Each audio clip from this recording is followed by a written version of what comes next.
Muy bien, de nuevo con ustedes, la unidad de servicio Sofía,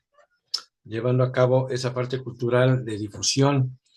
de este libro, Las Doctrinas Secretas de Jesús, de Harvey Spencer Lewis.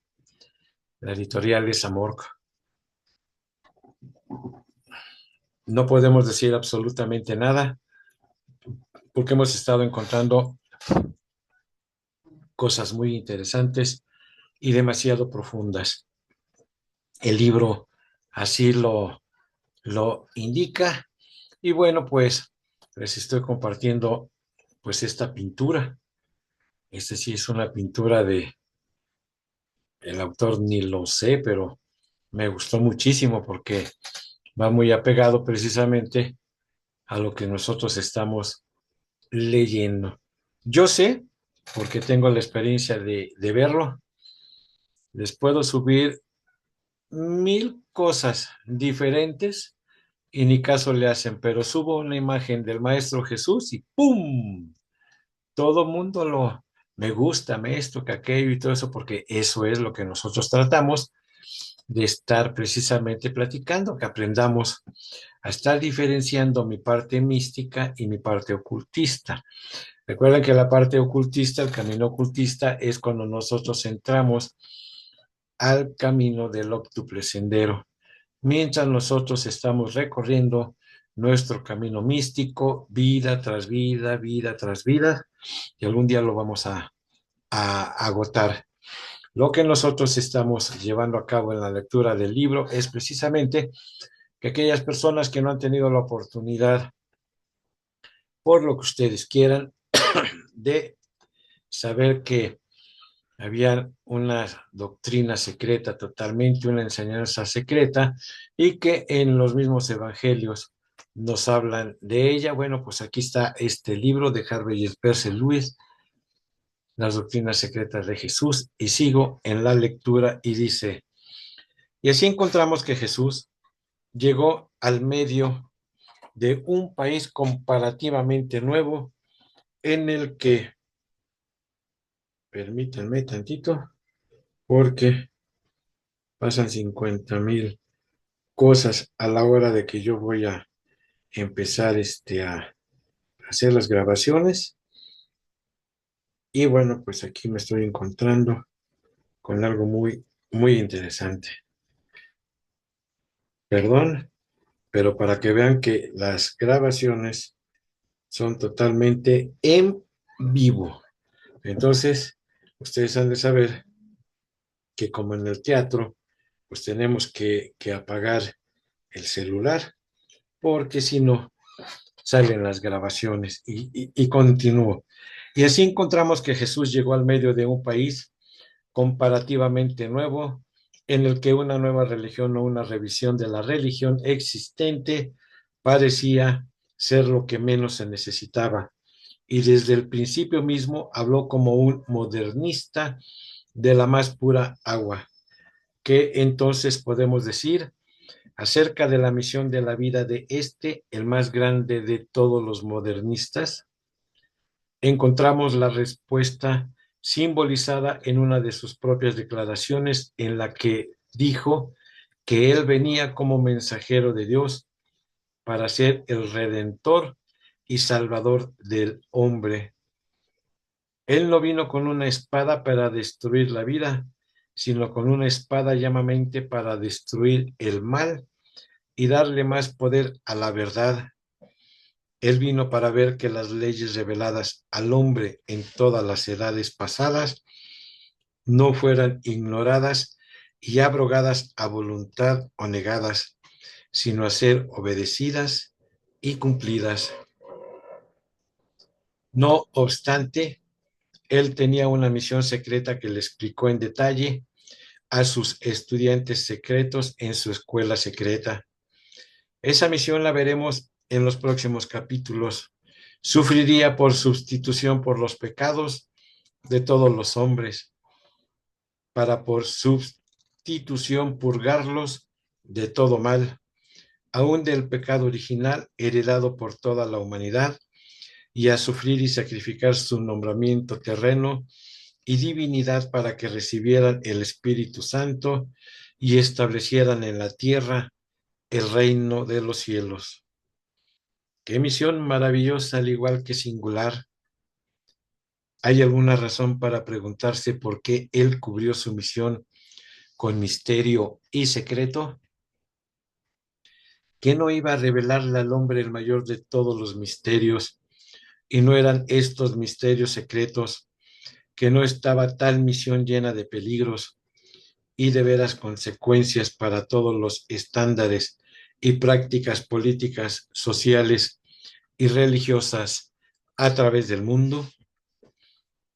Descubrimos al analizar su misión y al tomar sus propias palabras y juntarlas para compararlas con sus prácticas y sus instrucciones privadas, que además de aparecer ante el público como una luz de los hombres, como otro Juan Bautista u otro Amenhotep u otro líder de desenvolvimiento espiritual, predicando abierta y públicamente a toda la humanidad. Él iba a establecer los cimientos, los extraños y misteriosos cimientos para aquella invisible superestructura que iba a construir el milagro de todos los milagros, la expiación de los pecados de los hombres y el lavado de sus almas en la sangre del Cordero. A través de las edades, el Cordero había sido el símbolo de un gran misterio y su sangre había sido guardado para sacrificio especial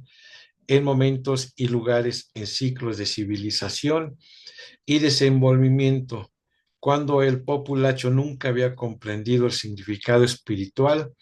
o místico de la ceremonia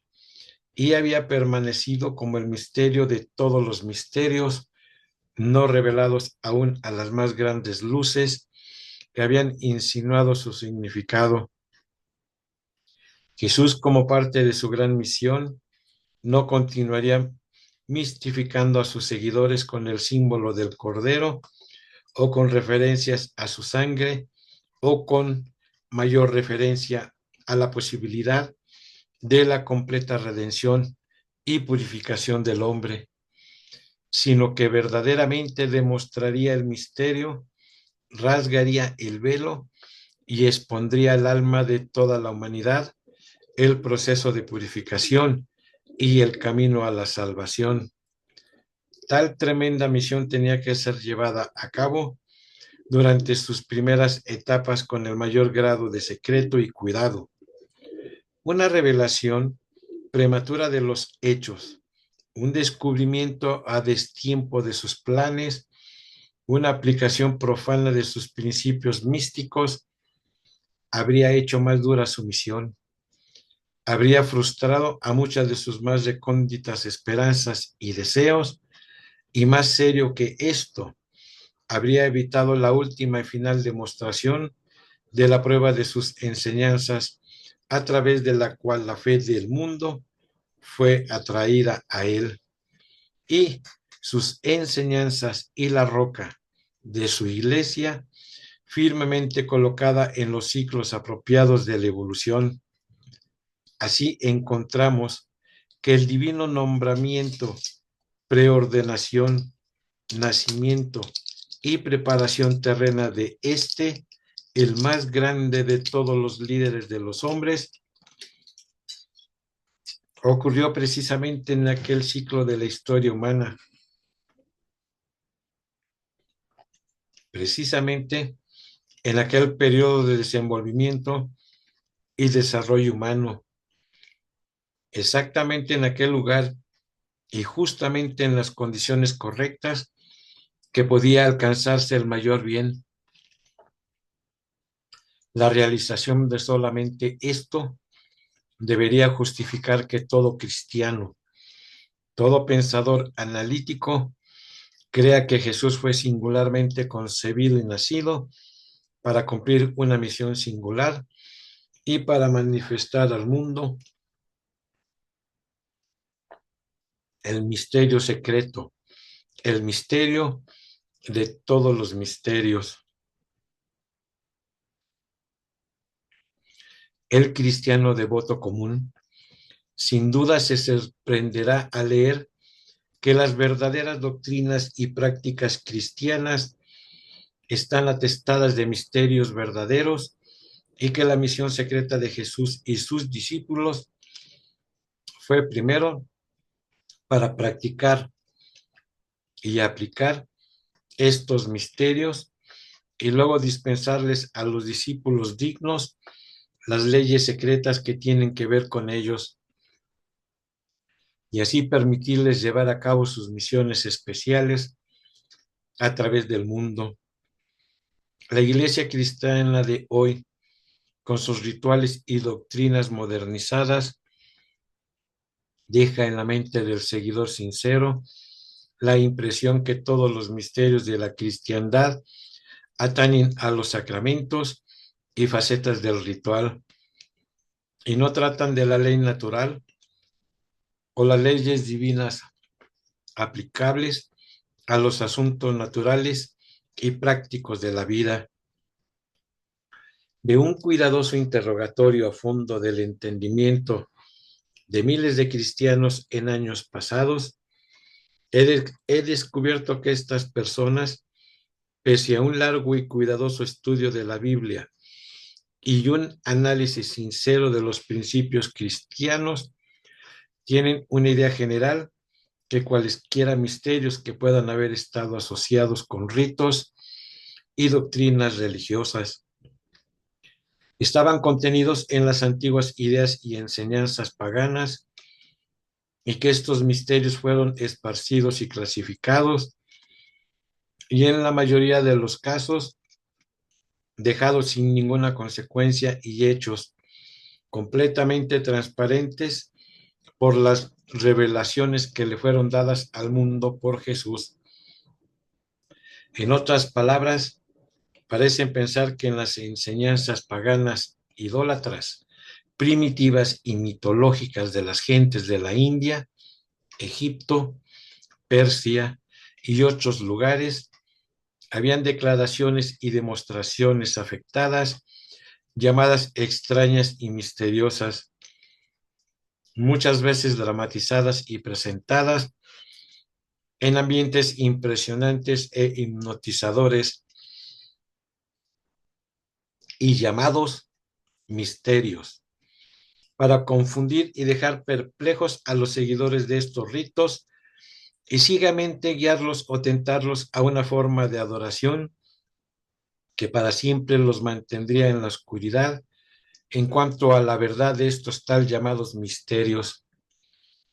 Las personas que mantienen esta creencia lógicamente determinan que la llegada de la cristiandad y la difusión de nueva luz por Jesús y sus discípulos esparció a estos misterios que eran sostenidos como hechos por las multitudes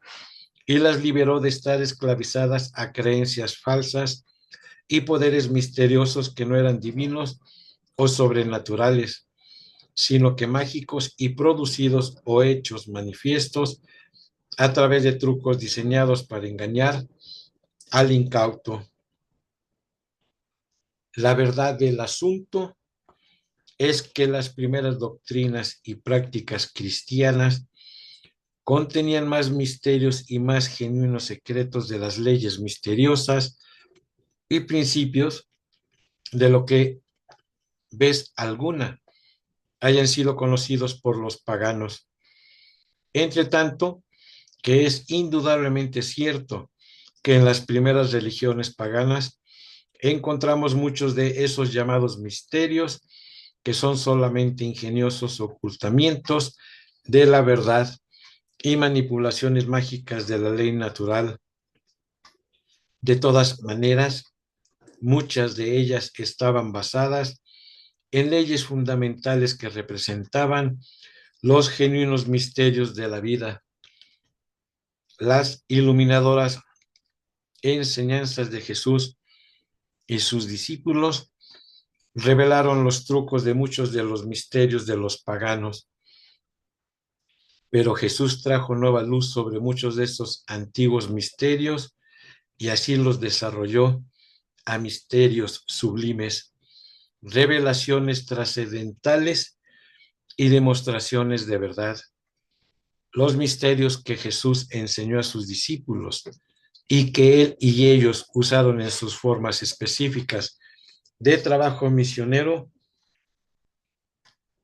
nunca se separaron de la iglesia cristiana y nunca han cesado de ser un elemento esencial en la teología y doctrina cristiana. Es cierto, sin embargo, que a medida que la religión cristiana se sistematizó, ritualizó y modernizó, los misterios trascendentales que Jesús vino a la tierra para revelar y que constituían el elemento espiritual más alto de sus enseñanzas y prácticas,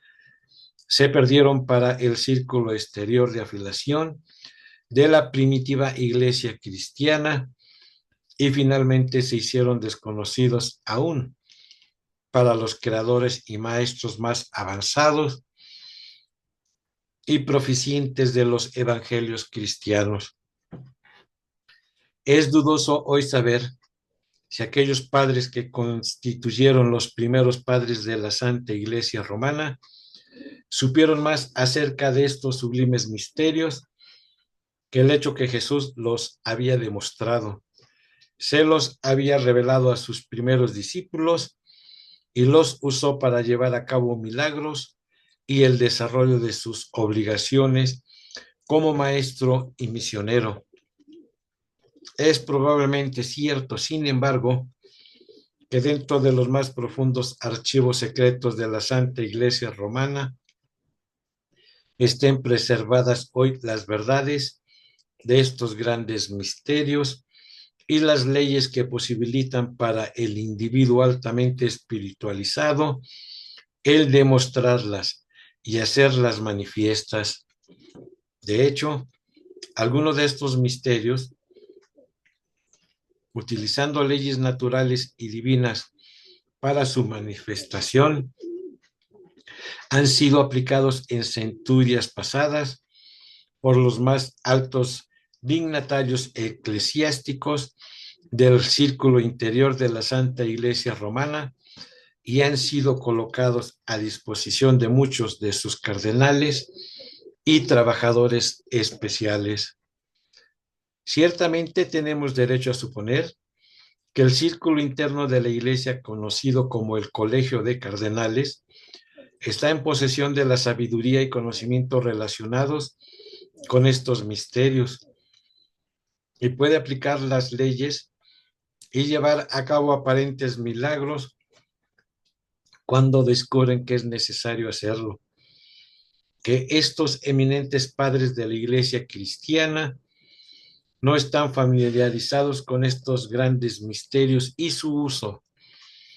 es una gran crítica en contra de ellos por su falta de tal conocimiento y su impotente mayordomía. Está claramente señalado en los comentarios ligeramente velados, pero muchas veces claramente declarados de los apóstoles en el Nuevo Testamento, que las doctrinas secretas y misterios que Jesús vino a la tierra a demostrar, revelar y enseñar, constituían un don trascendental de Dios a los apóstoles seleccionados y nombrados, que iban a considerarse a sí mismos como los mayordomos de estas cosas y no como los recipientes personales de una bendición individual. Iban a dispensar estas verdades y estos misterios como mayordomos y no a mantener el conocimiento y sabiduría secretos dentro de su propia conciencia como una posesión personal de su derecho. Vemos en esta idea uno de los primeros de los principios místicos completamente conocido y mantenido como una ley y práctica fundamental por los devotos seguidores de varias hermandades y organizaciones místicas de hoy. La escasa sabiduría y divino conocimiento que le llegan al místico sincero a través de las revelaciones o a través del estudio de manuscritos antiguos que le son prestados de los archivos de su hermandad, no han de absorberse en la conciencia del estudiante y del adepto como poder intelectual o dádivas para el propósito de aumentar su valentía personal y servirle egoístamente en su maestría de la vida. Él aprende desde el nivel más temprano de su desarrollo místico que si se le encuentra digno de ser el recipiente de tal conocimiento y comprensión de los misterios y desarrolla cualquier grado de capacidad en aplicar la ley natural y divina para la revelación, demostración, manifestación o usos de los misterios de la vida, lo hará solamente como canal o instrumento o sirviente que trabaja en la villa de la humanidad, llevando a cabo sus demostraciones y aplicando su conocimiento a favor de Dios y de la conciencia divina universal. Cualquier intención, por lo tanto, de mantener tal conocimiento secretamente dentro de la conciencia de uno y dejar de otorgarlo al digno, aun si éste no fuese usado egoístamente, constituiría un fracaso en el cumplimiento de las obligaciones y deberes de mayordomía, y este es un pecado aún mayor que permitir el uso demasiado frecuentemente del conocimiento hasta tal punto que ocasionalmente resulte en el beneficio del individuo que actúa como instrumento o servidor. No podemos concebir, por lo tanto, de ninguna pretensión hecha justamente que explique la ausencia de la práctica y revelación de los misterios en la iglesia cristiana de hoy, en base a que los padres de la iglesia o son ignorantes de estos misterios o prefieren ocultarlos. La ausencia de estos misterios en las enseñanzas y prácticas de la iglesia cristiana de hoy constituye la base de la crítica más seria hecha en contra de la iglesia, tanto la protestante como la católica romana, entre tanto que el devoto común de la religión cristiana no sabe qué eran los grandes misterios que han sido ocultados o mantenidos, retenidos, y hasta puede dudar que en vez alguna hayan existido tales misterios. Él se está familiarizando más y más con el hecho que muchos cultos y sectas fuera de las iglesias ortodoxas cristianas están usando lo que llaman leyes y principios divinos y misterios cristianos con los cuales llevar a cabo estos aparentes milagros y efectuar prácticas a favor de la humanidad que simulan las prácticas de los primeros discípulos cristianos. Que estos cultos puedan usar una sabiduría o conocimiento que llaman místico o metafísico, divino o cristiano, y llevan a cabo demostraciones extraordinarias de curación y dominio en los asuntos de la vida, no solo ha causado un drenaje pesado de la afiliación de las iglesias cristianas ortodoxas y debilitado sus filas de adeptos, sino que también ha llevado a las mentes analíticas a sospechar que por lo menos hubo una sabiduría, conocimiento y poder que le eran conocidas a Jesús y sus discípulos y probablemente a los padres de la primera iglesia que no están incluidos en la iglesia cristiana de hoy, ni son usados por los trabajadores cristianos como parte de sus deberes cristianos. Es bastante profundo y a la hora de que estoy leyendo esto es infinidad de formas mentales de esto, de aquello y de aquello y de aquello y de aquello. Nunca podemos dejar de seguir estudiando, fuimos educados, que somos eternamente aprendices y seguimos siendo, por supuesto, el eterno aprendiz. Es maravilloso estar leyendo esto. Reitero, hay lectura para todos de acuerdo a la evolución de cada quien. He dicho que los libros del maestro de Juan Kul son totalmente abstrusos y no son para todos, pero estos libros maravillosos pues fueron dados para todos, de la manera explicada, sencillamente y hermosa por Harvey Spencer Lewis.